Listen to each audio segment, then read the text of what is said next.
get started. Welcome to the joint meeting of the Rules for the Rules and Open Government Committee and Committee of the Whole for Wednesday, January 22nd. We have a quorum. So we are going to start out by going over the agenda for Tuesday, January 28th. And if we could look at pages 4 and 5.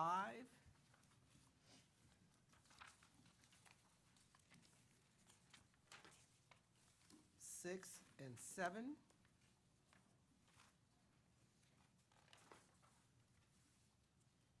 8 and 9.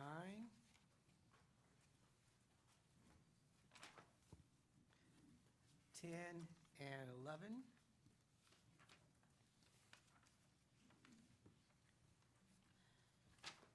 12 and 13.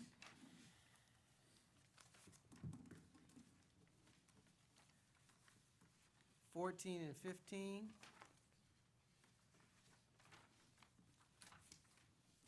And there is an ad sheet for the maker of the motion, but we have a speaker on this item, Mr. Blair Beekman.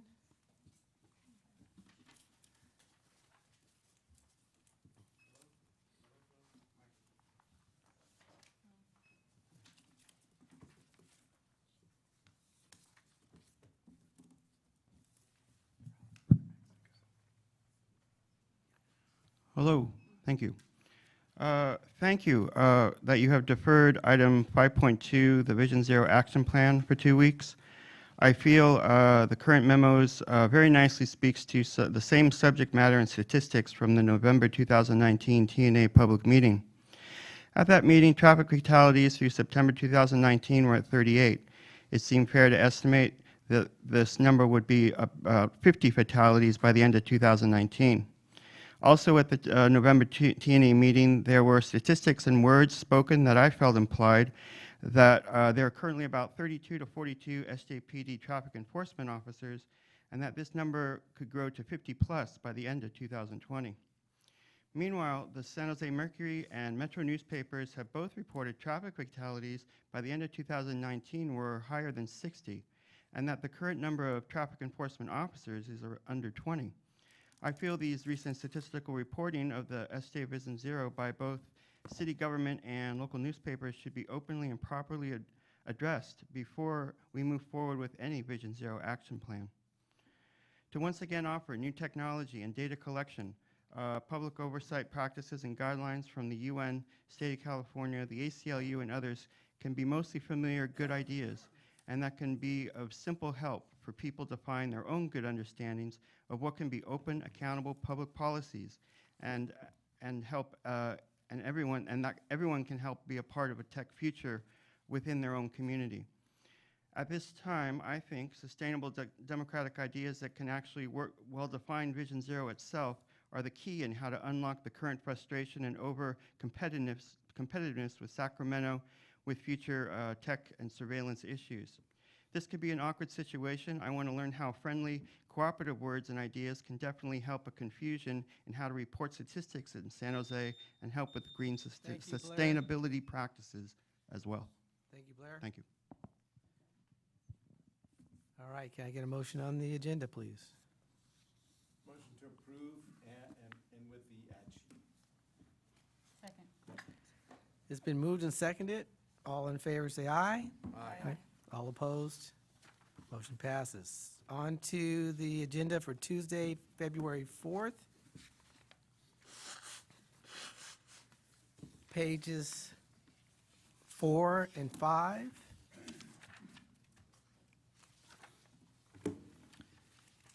Pages 6 and 7.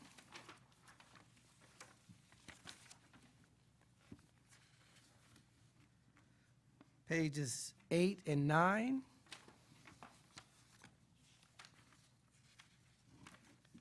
Pages 10 and 11. And page 12. And I don't see an ad sheet for this. And we have a speaker, Blair Beekman.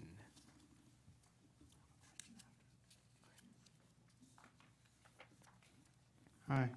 Again, for item 5.2, item Diridon Integrated Station Concept Plan Rail Alignment. I hope I can have this time to just offer, just try to make public again a few ideas that it feels nice to try to just air them out and talk about them openly and publicly.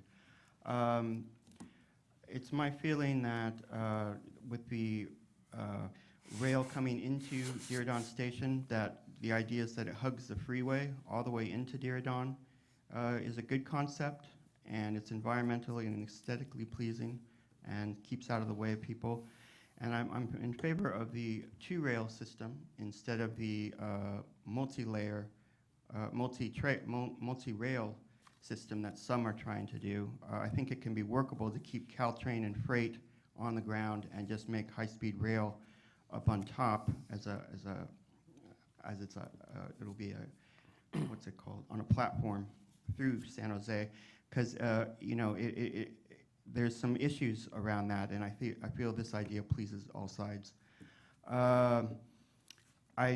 Just to say, not to cause any alarm, but the ideas of the Merced extension going to Tracy, and then for BART and ACE to pick up passengers from there, and a second express going on the west side of Interstate 5, I feel are two important ideas that I hope you just keep an open mind about into considering, and for these practices, for what will be happening in the future.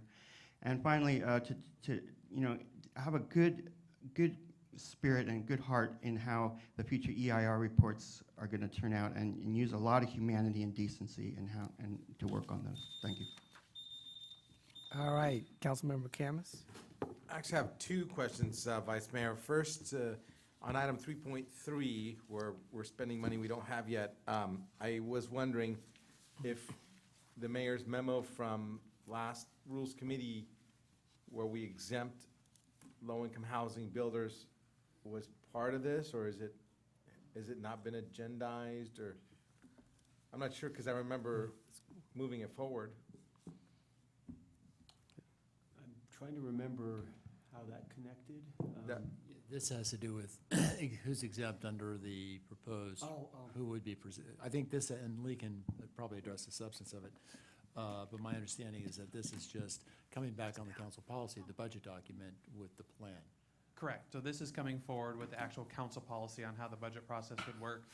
That exemption is being crafted right now by the attorney's office, finance, and the city manager's office, and I believe we have it coming to the meeting after the one you're reviewing right now. So you'll see that on an agenda So next week. after February 4th, then, Correct. so the 11th. Okay, thank you. Yeah, I just was wondering, because I remember approving it a couple weeks ago, or not, time is strange right now with the holidays. Sorry? I have another one, another question in regards to item 7.1. This was my priority, where we were going to move the graffiti, the capability of private owners to put, just get in, like have a check box when they renew their business tax license every year, and to do, what do they call that, when you just agree for them to come do your graffiti. But this is something completely different than what I asked for. Councilman, that item actually is scheduled for, I believe, the February 11th meeting. It's the follow-up to council priority number 25, the Oh. graffiti abatement on private property. Yes, that one. Yes, that That's is not the actually same? coming. That one is coming on the 11th, and I don't have that agenda in front of me Okay. here, but. Well, neither do I. I think we only have the 4th. We used, Yeah, so on the 11th, you'll see that there. And Okay. then what I'll do in the interim is I'll just. so kinda we're follow up doing, with we're you. talking about two separate things. Yeah. Okay, thank you. I just thought it was, because I think the city manager told me that it was coming in February, and I thought this was it, so I apologize for a misunderstanding. I'll make a motion to approve the agenda. Second. It's been moved and seconded. All in favor, say aye. Aye. All opposed? Motion passes. Okay, on to item D, And we have a speaker, Mr. Blair Beekman. Hi, to try my darndest to talk about you're working towards issues of how to work on equity. You know, it's my understanding I want to come from the idea of how to actually define equity at this time, to bring important new definitions of the term, and return to kind of its original roots of how the term came about. So, you know, equality is an important concept, and I guess it can be differentiated, and I'm learning, you know, how that works. So, you know, I'm very much looking forward to this work and how to define equity at this time in good terms. And I wanted to remind that my own work to practice how to offer terms, my own work with accountability and technology, I feel offers the concepts of both equality and equity. And I think it's an important learning tool for all of us that it practices equality and equalness for us. And from that, it helps to bridge the technology divide that we face, and that offers ideas of equity. So good luck in how to define these terms, and thanks for letting me speak at this time. Thank you, Blair. Paul Soto?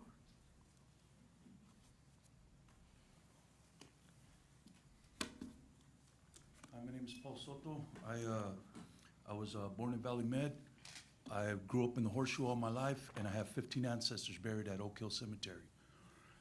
Martin Luther King stated that compassion is not flipping a coin to a beggar.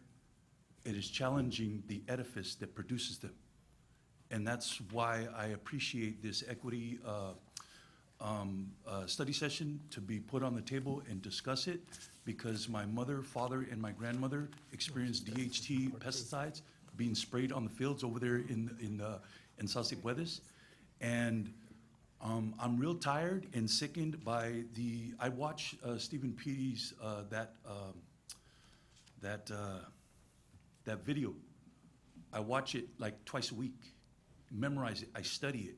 And the city manager, how reticent and apprehensive you are about approaching it, I understand it. If I was white, I'd be that apprehensive too. I really would. Because unless, I don't want apologies as a Chicano that grew up here, I don't want apologies, I don't want acknowledgements, I don't want anything like that. I want concrete policy that reflects the city's acknowledgement that has happened, because these are objective facts. There's no more debate about these types of issues. So with that said, really we, the Chicanos that experienced that marginalization, discrimination, and redlining policies that deprived us of the ability to pass down ancestral wealth, which in turn has led to a lot of the homelessness on the streets, because at least the average age of the person that's homeless on the street is 50. That person normally would have inherited wealth from their parents had they had the opportunity to accumulate it. So, you know, just as a citizen of San Jose, I'm gonna get to know you, you're gonna get to know me, because I'm gonna be here at every single one of these meetings, fighting for what it is that my grandmother couldn't. All right. Motion to approve? Second. It's moved and seconded. This is the study session. Yeah, the equity study session. Did you have? Yes. So I have a question, Dave, about the agenda for the day. I see that there is going to be a racial equity tool, an equity framework. I guess, you know, first of all, I just want to say that I was really impressed with your team and the delivery of last equity study session. I think it's just a very sensitive topic, and it deserves more time. Unfortunately, we don't always have the time. But one thing that caught my ear with Mr. Soto's comments right now is, you know, talking about, or was it Mr. Soto? The definition of equity, and I don't know that we have formulated one. Is there an opportunity in this agenda for us to actually collectively talk about what that means? Yeah, I think there is. I think we'll have Lee and Angel just kind of walk through kind of what the proposed plan is. Ultimately, what we are driving to is to a point where we as a city, as an organization, come to a common understanding as much as we can about what we're looking for equity to be in our city. And so I think that's what we're driving to, but I'll let the team here kind of walk through it and expand on that. Thank you. Sure, and actually, that's a very good question, council member. Kind of the defining of some of these terms in that normalizing phase is really important for us to move forward, and especially now as we start to implement some of these practices across the organization, whether it's programmatically in the policy or budget, being on the same page and that definitional kind of understanding is going to be important. So a lot of that will take place, quite honestly, in number 3 and 4. So the equity framework and approach to achieving better outcomes for all, that's going to be a very high level of how the frameworks are used. As you see, we've moved away from the word tool into framework. A lot of folks in the community, staff, and elsewhere kind of thought there was like almost a calculator that would punch out an equity rating on something, and that's really not that's really not the case. It's a set of questions and a framework for doing this analytical work. So we'll start to introduce that, and for us to do that, we are going to have to define equity, and staff has been working on that internally and with the GARE team, and I think we have a pretty solid definition we'd like to walk you through, as well as starting to focus on, just as we go to implementation, what are some lessons learned from other locations and how they've seen it, how they've taken GARE's racial equity framework and created their own equity framework, because each jurisdiction, each organization is extremely different and has different characteristics that need to that should be considered through that analysis. So that'll be kind of the rest of the flow, as well as some next step that the administration is going to propose. Wonderful. So I love that. Although, and I love that we're moving away from tool, but in number 5, you have an introduction to the racial equity tool. Is that meant to say equity framework instead? No, so we kept that in. So that's a specific name of GARE's racial equity tool, and GARE will be an active participant in the study session, and so we probably should have said GARE there in the agenda, and we can put that in there. Again, as we kind of come up with our own framework and build off of that, like the name can be anything, but that is specific to what GARE calls their tool. I heard you say you were being very sensitive to some of the feedback that you got from the community, and so I just wanted to make sure it was in line with what you had heard and making sure that we continue to be respectful of that. So thank you for that clarification. The other piece to this is, and I found Mr. or Professor Pitty's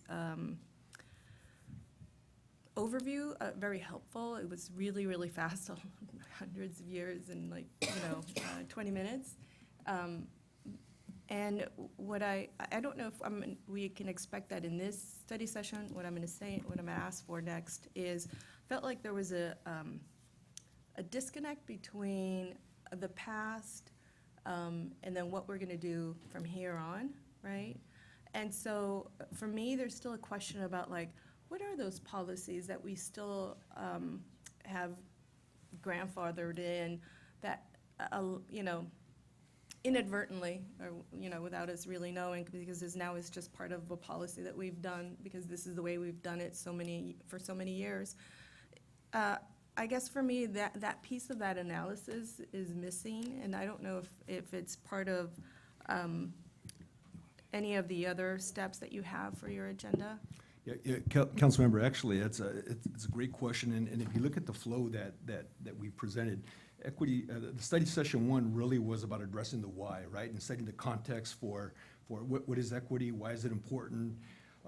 Equity study session 2 really pivots towards how do we apply what we learned in study session 1 to local government, specifically here in San Jose, and what are some of the things that we do. And when we talk about the equity framework involves things such as how do we as an organization build organizational capacity around this? How do we clarify definitions and terms, language? What tools should we use in the administration and application of equity? And that gets to your question there around, what questions should we be asking to evaluate, and in some cases, reevaluate existing policy, future policy?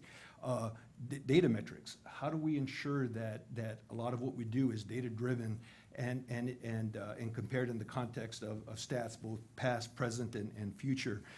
And then more importantly, how do we build this capacity not only within the organization, but in partnership with community-based organizations, neighborhoods, community residents of San Jose, so that at the end of the day, this is really about achieving equity for all people, right?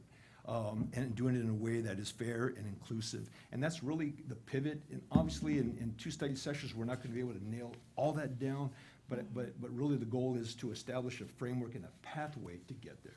Yeah, thank you for bringing the community into that discussion, because that was going to be my next question. I know that we can, have more than 2 equity study sessions and be blue in the face, although with 2, I think we're just beginning the conversation, to be honest with you. But it really means nothing if we don't take it into our community and really build, like you said, a consensus about what this means for us, what in our government, and what this could mean for our community. And I feel like our community is in a place where they are really looking for that expression, or a forum to really have these kinds of discussions. And you see it, when folks come in and talk about Google, or they talk about displacement or potential gentrification.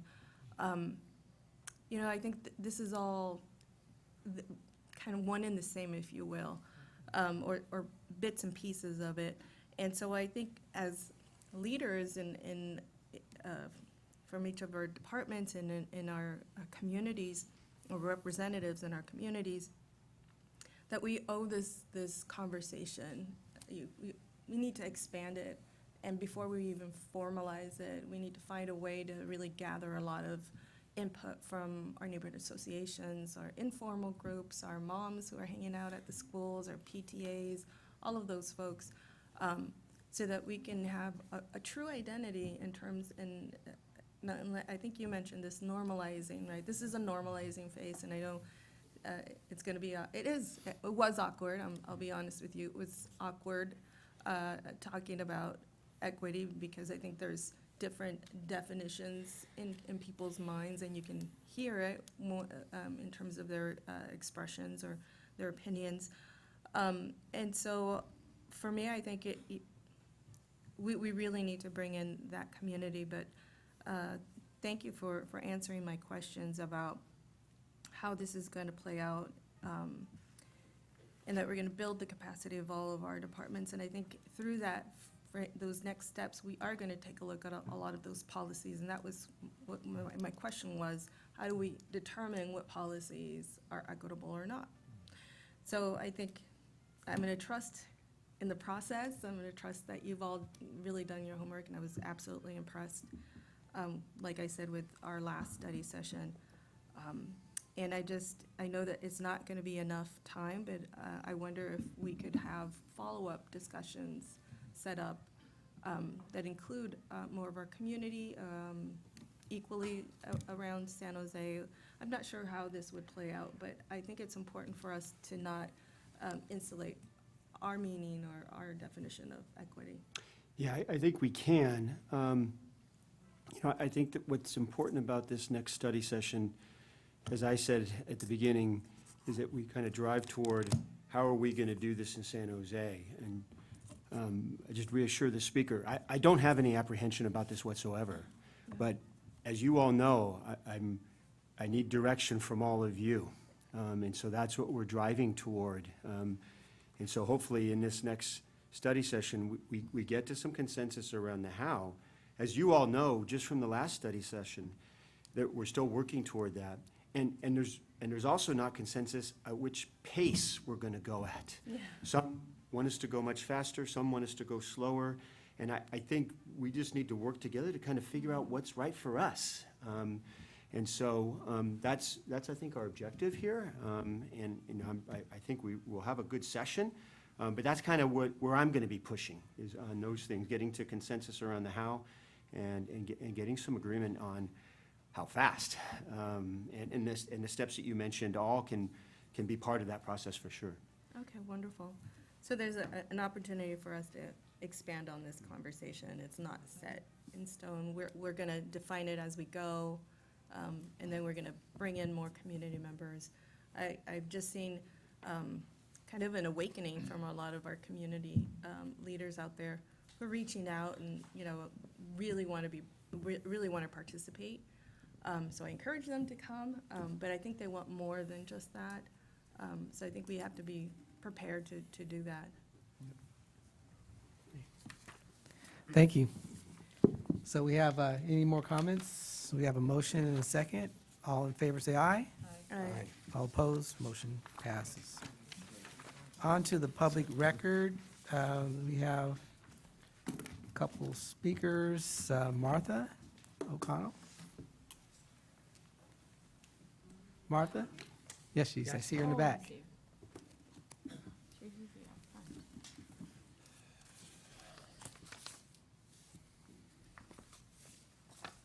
it possible if I go in front of Martha? Go ahead, Ryan. Appreciate that. Good afternoon. I appreciate your opportunity or my opportunity to speak here. I'm speaking as Ryan Jasinski, private citizen, but I sent a letter to the Rules Committee on behalf of Martha and myself because we are both on the Housing and Community Development Commission, and we still have the inability to use our titles. And the reason why I bring this to your attention again is with the recent notification of west winds, it has created a little bit of panic in our industry. And I continue to get phone calls from owners and even from residents inquiring because of my position on HCDC about either tenant protections and state and information about what's transpiring. Of course, I don't tell them that I'm a representative of them. I speak as a private citizen. Unfortunately, what that leads to is people asking, well, who can I speak to that knows more information? Because obviously you can't give me the details. I find that to be very disingenuous on some level, because obviously I have a lot of information in there. But more importantly, this even morphs into another communication, which is about Mountain Springs, where my company, Brandenburg, Stedler & Moore, has an interest into that community. We are only the property managers. We do not own the land. However, I was advised at the upcoming Housing Commission meeting that I wouldn't be able to sit on the panel, and even further, that I would have to recuse myself from the room entirely. Now, how am I supposed to represent my mobile home park owners if they have no voice and no vote? I find it a little disturbing that I can't even represent them in a situation like this. So I hope that we could be able to use our titles. I hope that I can continue to sit on the panel because I do provide a lot of insight into the tenant protections and issues that arise from information that's presented in the media. However, the residents don't have that information to research. So, thank you. Martha? Martha O'Connell speaking as a citizen, and I concur with the comments by my colleague Ryan. I have been flooded with emails and phone calls, and I'm not allowed to talk to these folks about the upcoming HCDC meeting. I can't ask for their input. I can't ask what they want their representative to put on the floor. I mean, guys, clearly in the ordinance it says that these are designated seats, and yet we cannot speak to the constituents that we're supposed to represent. I'm really, really disturbed by what I was told by Ryan a little earlier, that that the city attorney, deputy city attorney, is telling him that he cannot speak or vote on the issue tomorrow. That means that 58 park owners are denied their voice and their vote. I mean, this is just craziness. The ordinance clearly states that these two designated seats are considered the public interest, and therefore they are exempt from recusal. So I hope that between today and 5:45 tomorrow, that the person who represents the park owners is allowed to speak. And I will also say that one of the reasons given was that the park residents would feel intimidated. That is ludicrous. Ryan and I have a very excellent working relationship, and as a park resident, I can tell you, I have never, ever seen him intimidate anyone. He just engages in very important dialogue, and he has a lot of information that I don't have. And if he is not allowed to speak tomorrow night on this issue, the park owners have lost their voice and their vote, and it's not right. Thank you, Martha. All right, can I get a motion to note to file? Go ahead. Yeah, I know that we're not voting on this, but I don't know what can be done. I'm wondering, we do appoint park owners specifically to represent, they only have one vote anyway, specifically to represent the viewpoints of people who own these mobile home parks. I don't understand why anybody would be they would have to be recused. I can look into that. I'm not aware of the issue. I think, suffice it to say that no matter what, the conflict of interest laws don't change. So if there is a conflict, that's what the determination would be. But I can check with the deputy city attorney who did that and get back to them. By that respect, then Martha should be recused because she lives in a mobile home, No, I mean, because she has the potential to benefit. I don't know the factual situation that gives Yeah. rise to this conflict. No different than a council member. Yeah. Specific facts give rise to a specific conflict. I have to get the facts and find out what the facts are. And also, their votes don't necessarily lead to laws. They're advisory committee. Yeah. And so I don't know why they would have to recuse, because they are not making the laws, we are. I know, and so the conflict laws apply differently when they're advisory versus decision-making bodies like the city council. That's true, but I don't know, I'll have to look into it, is what I'm saying. Yeah. And Is there we can get back to Ryan and Martha. I'd appreciate that. Thank you. Thank you. And I guess I'm making them, Well, actually, Blair. okay.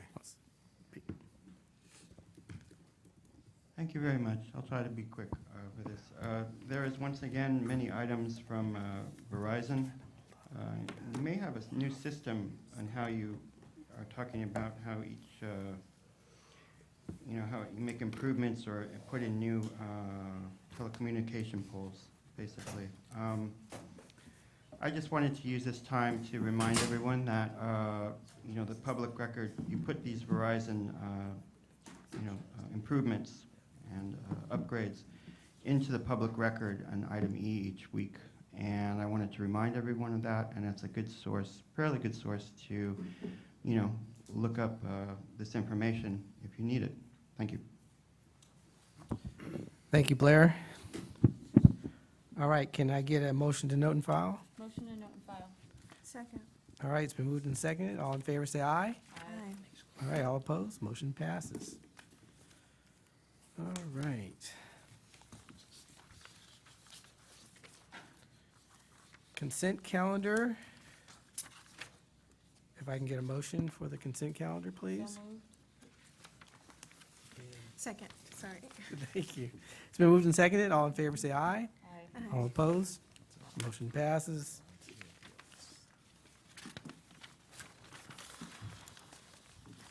On to open government, and we have two public record appeals.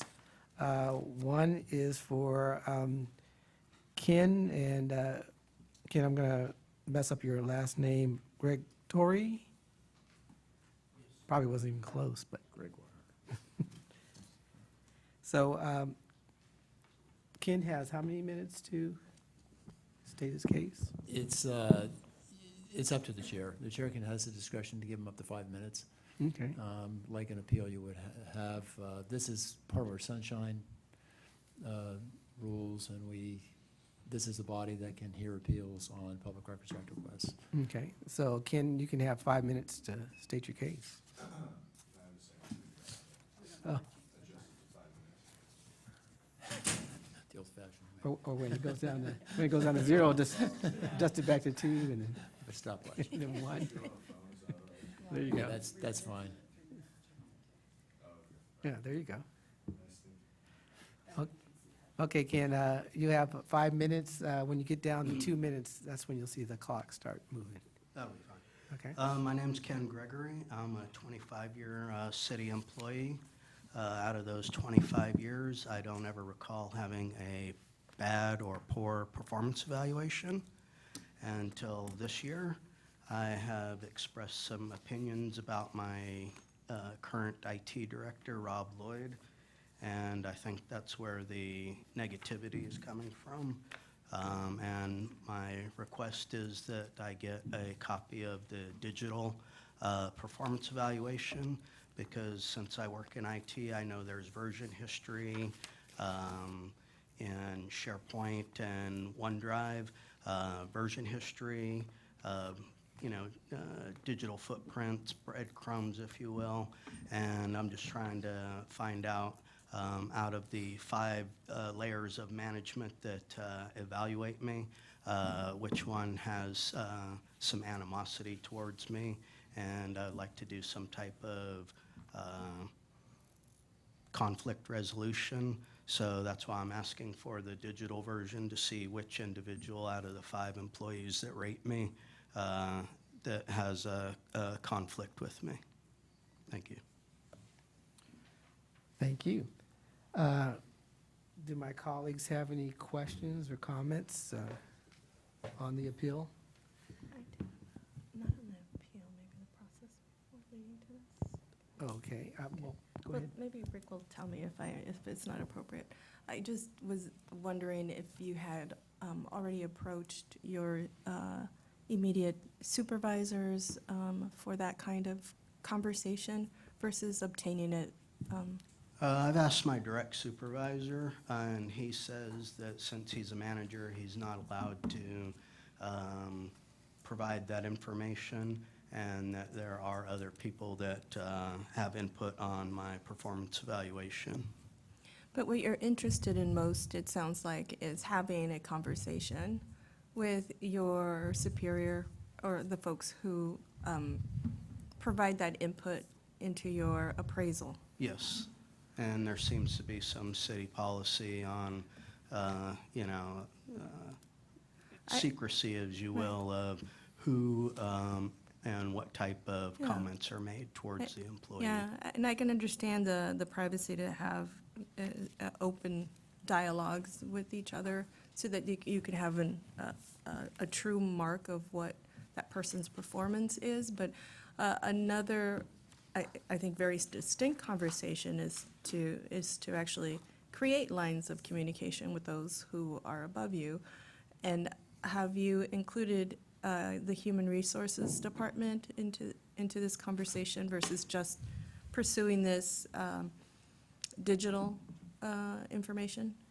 I think I've reached out a little bit to HR, but again, the comments I get back are that the city has some policy that doesn't allow for the employee to see which managers are putting what comments on the evaluation. Good afternoon. I'm Allison Suggs from the city, from the Office of Employee Relations. And Mr. Gregory did seek our office's input in requesting these documents.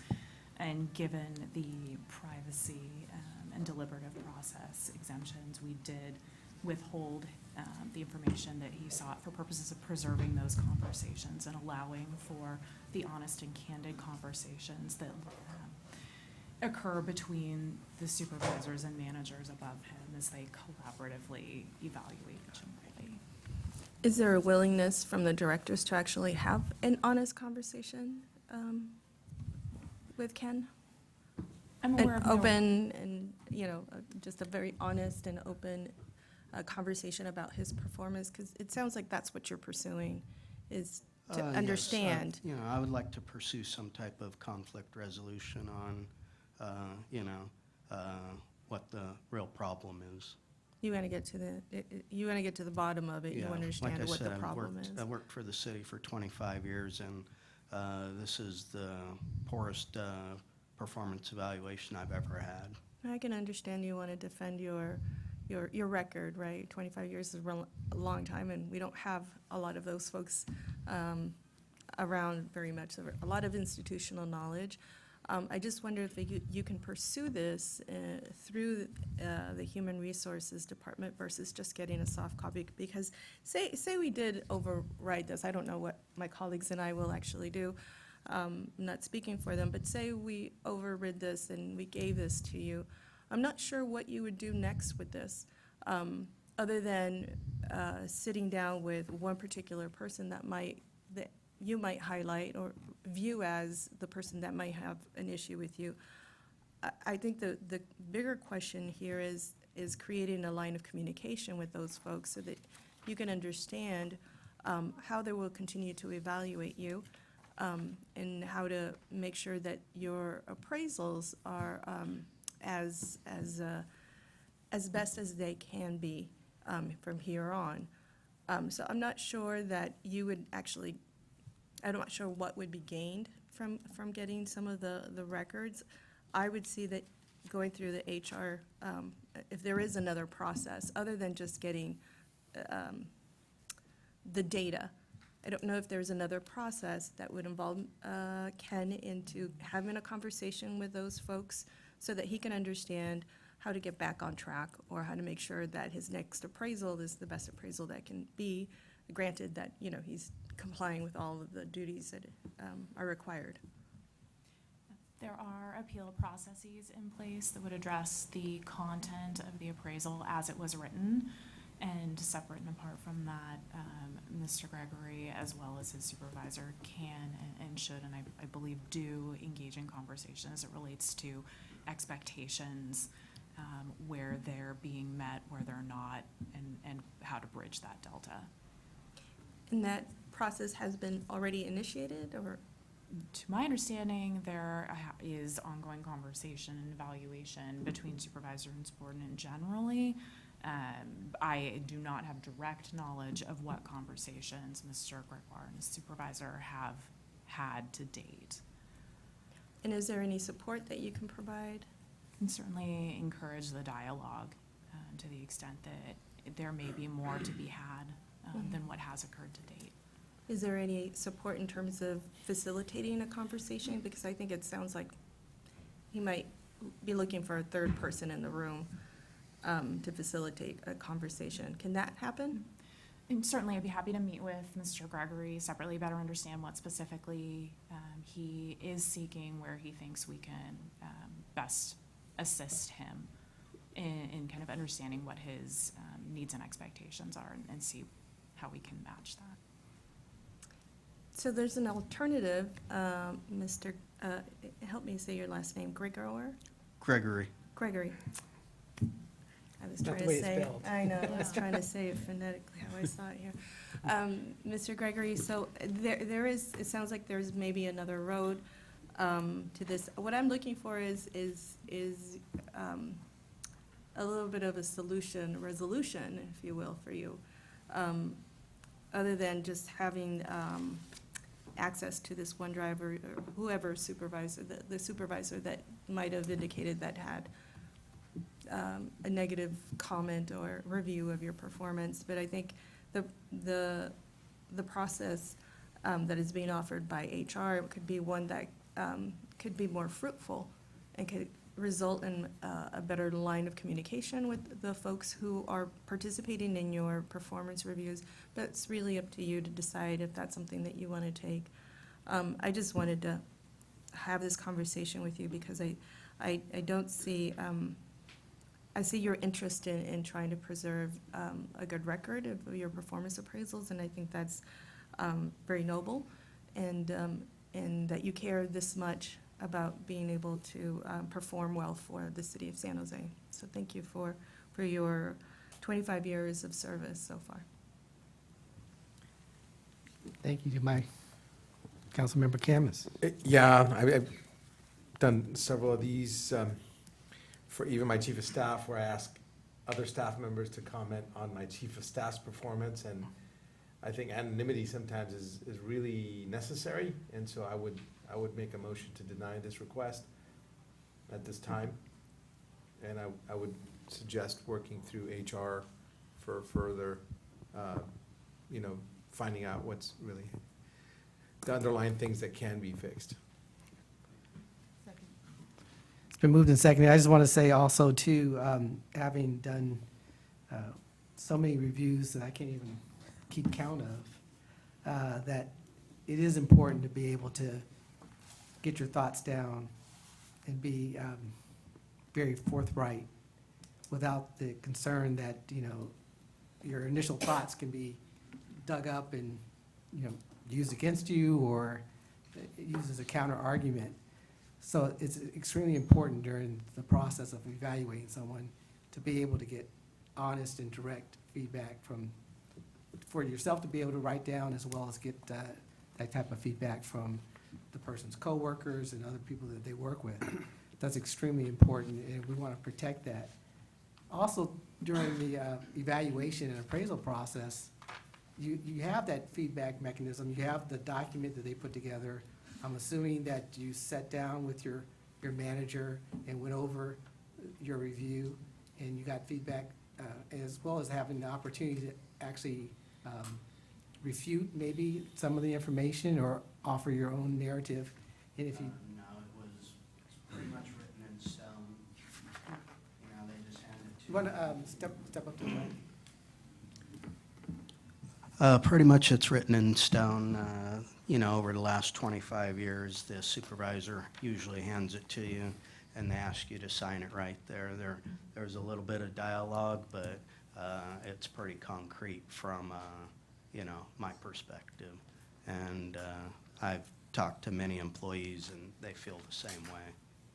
So you didn't have an opportunity in writing to offer your perspective on No, your review? no, they have not. Okay, because that is another avenue that you should try to investigate and pursue. And not to get into specifics in your situation, but typically, if there's a performance issue that continues, a person's put on a performance plan, and then that's the mechanism to get the direct, immediate feedback in terms of making corrective action or not. So that's just another avenue, but in the short term, in the near term, I would pursue having that kind of honest and direct dialogue with your manager, as well as getting something in writing on your behalf. Yeah, and if I could, I want to avoid getting into the specifics here, but what the Rules Committee is talking about is very available in terms of the process, and certainly what we do stress as important is the discussion, is the dialogue. We want all of our employees to be successful. We want them to have the tools to be successful. We want them to help them be successful. And so those conversations go on and will continue to go on, and we will certainly make sure that continues in Ken's case. Okay. So there's a motion on the floor. All in favor, say aye. Aye. All opposed? Motion passes. All right. The next public records appeal is Andrew Hicks.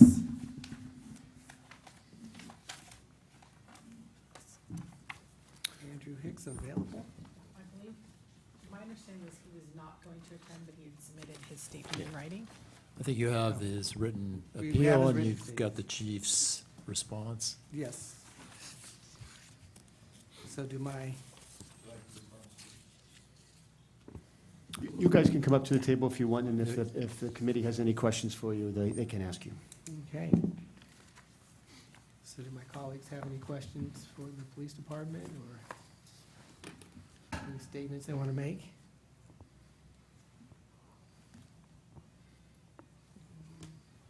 Did you want to make a statement, or just here for questions?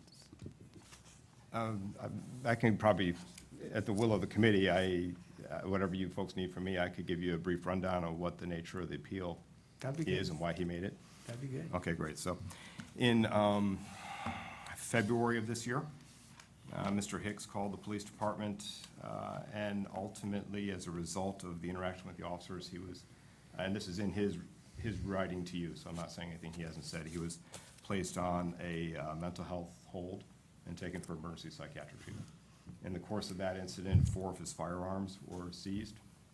And in August of 2019, there was a hearing in the Santa Clara County Court to have those firearms permanently forfeited. And so he was the respondent in that hearing.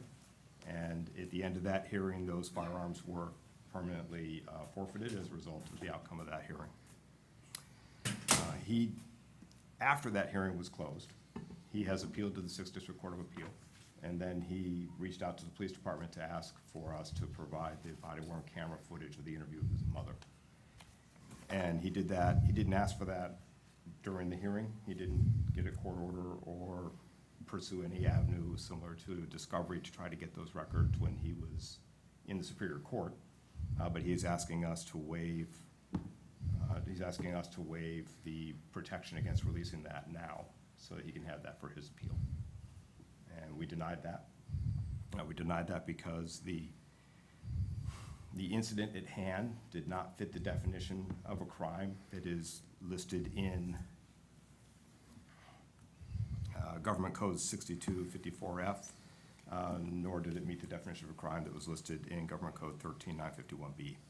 And since it doesn't fit the definition of a crime and therefore he can't be a victim of it, he doesn't fit the definition of what we could waive and then release to him. So we denied the claim, Okay, or the request, rather. the request. Are there other, would it create a precedent if we did release that information? If we release this particular information, this would then no longer be protected information, so anyone who made a request for this information, for this particular specific file or record, we would then have to release that to whomever were to ask for it. Okay. And just, and also just in terms of a precedent for any requests similar to this that don't. I don't know if I can speak to that, and perhaps the. Yeah, I don't think it would constitute a waiver of others in terms of a precedent, but it certainly is, a waiver on this one is a waiver to all. And so that's what I think the department's concern is. All right, thank you. Do my colleagues have any questions? Yeah, this is not under any of the new state laws on freedom of information? No, this is not SB 1421. This doesn't come into effect at all on this. All right. I'll make a motion to deny. All right. It's been moved and seconded. No other questions? All in favor, say aye. All opposed? Motion passes. Thank you. Thank you. Okay, on the open forum, Blair Beacon.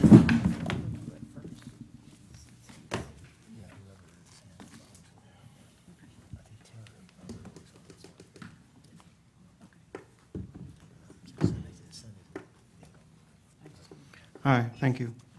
I hope in 2020, after years of studying and good ideals and sustainable practices, we are at a time to help begin important new standards in what we can expect in working and planning with the City of San Jose and Santa Clara County. Housing, women's rights, workers' rights, local community energy, healthcare for all, and the ideas of better openness and accountability and better public policies with technology are all slowly moving forward. These are ideas that have been developing over the years now that, interestingly, can also address in good terms shock doctrine, disaster capitalism practices, and the ideas of continual war. This brings myself to local green and environmental questions. Why does it seem that for some, why does it feel for some in San Jose, why are some in San Jose and local newspapers continually using trickery and deceit to try to explain what is needed for San Jose green sustainable practices? Much of life has its battles and its strategies, but I'm asking for some at this time to please stop hurting responsible good practices in the name of green sustainability. There are important new concepts of human rights, civil protections, and democracy that have been doing important work around the country and in SF Bay Area for years now, in what I have described above. It is from this I hope we can work towards examples of more honest, caring, responsible, and better reasoned, better democratic practices and sustainability for Santa Clara County and this country in 2020. I hope this good work can create good standards for international dialogue and an eventual end to U.S. continual war as well. I hope this can remind green sustainability in all of us in San Jose of what we can work towards in 2020. Thank you. Thank you. Paul Soto. I just have a question before I speak. Would somebody from the audience be able to challenge something that this person said right here? No. No, that's not our role. Well, I mean, open forum, you can say anything you want, you're not gonna get Right, but I a can't response or respond and say, dialogue. Yeah, I challenge that. Not while. No, that's not appropriate. Oh, No. okay, all right, just, But you can say what you wanna say now. right, okay, yeah, I just wanted to make sure on that. Okay, Paul Soto, I wanted to affirm and thank you, Council Member Arenas, for your measured approach to what it is that we're talking about here, because it's gone on too long, and it's not okay, and I'm tired of the privilege, and I mean privilege in its root form. The word itself means privis lex. It's Latin, and it means separate law. And I'm tired of these separate laws marginalizing Mexicans and depriving them of the generation of wealth that this city has accumulated, and that the child labor that my father, my mother, my grandmother, and my tias were exploited, that built the infrastructure of this city that made it attractive to Google in the first place. And so that needs to be acknowledged, and like I said, it needs to be acknowledged with concrete policies. 2 quotes, one from San Jose Mercury by Sobrato. "It's always going to be a very expensive place to live," Sobrato said. "We're not going to be able to reduce the price of housing down to where it's going to be affordable for the majority of middle-income people," end quote. San Jose Mercury, 11/3/19, Leonardo Castaneda. Secondly, Larry Stone, Santa Clara County Assessor. "The increase in land values has single-handedly caused the increase in property values, and then everything that goes with that in terms of rent and cost of housing. The reason why it's frustrating for me is because these things are discussed as if somehow or another they're opinion. Oh, well, that's your opinion, and this person has another opinion, so we need to give that separate weight. No, I'm not gonna give someone else's opinion because it's not even an informed opinion. They're just spouting off at the mouth, and they're not rooting their argument in concrete terms. These are 2 of the most prominent people in this city, and the dude is saying straight up, man, hey, middle income, this is Sobrato talking. His name is, everywhere I go, I can't avoid it. Thank you, Paul. So it's Thank you, just, sir. just please let me finish. That these are the types of things that myself as a citizen, I just can no longer tolerate. Thank you. Thank you. Meeting is adjourned. I still am waiting to hear from you. He and I were supposed to talk about it tonight.